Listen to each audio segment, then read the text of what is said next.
Welcome to Gold Lioness ThinkBox. Ever thought about how much you'd weigh if you were made entirely out of glass? Neither have I, but I bet it's a lot less than after a Thanksgiving dinner. Now imagine a world without glass. It's a bit like trying to picture a world without humor. Not very pleasant, is it?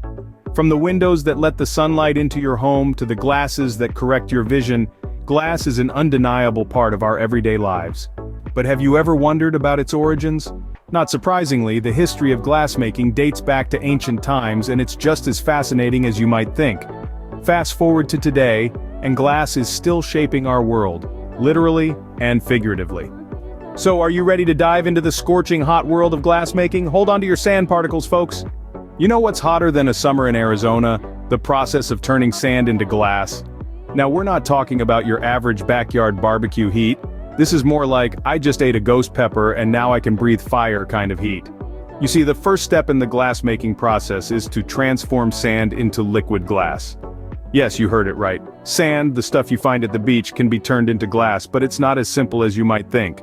This transformation requires some serious heat, and we're talking about temperatures so high they'd make the sun feel like a cool breeze. Picture this, around 3,000 degrees Fahrenheit.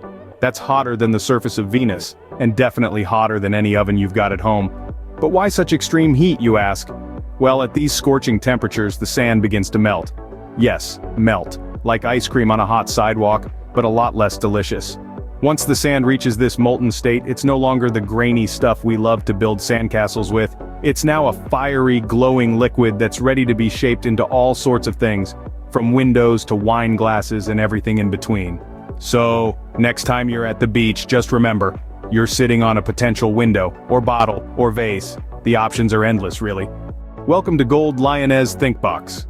Ever tried to make a sandcastle and ended up with a sand pancake instead? Well, shaping glass isn't too different. You see, once we've got our molten glass, it's time to shape it. Picture wrestling with a stubborn piece of clay that's just not keen on becoming a beautiful vase. Now imagine that clay is over 1,000 degrees hot. That's our predicament with glass. The liquid glass is rolled, blown, or pressed into the desired shape. Imagine trying to blow up a balloon that's just a tad too stubborn. You huff and puff, and instead of a round balloon, you end up with a long noodle. That's what glass blowing can feel like. Or perhaps you're more of a cook than a sculptor.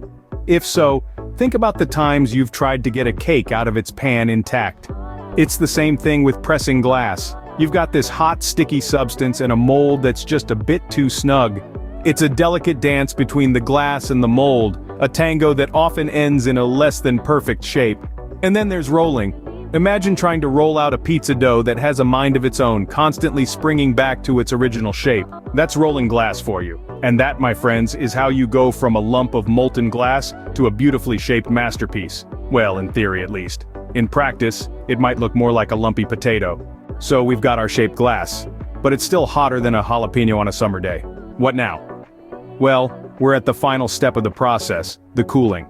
It's like the chill-out phase of a rock star's career, but without the questionable fashion choices.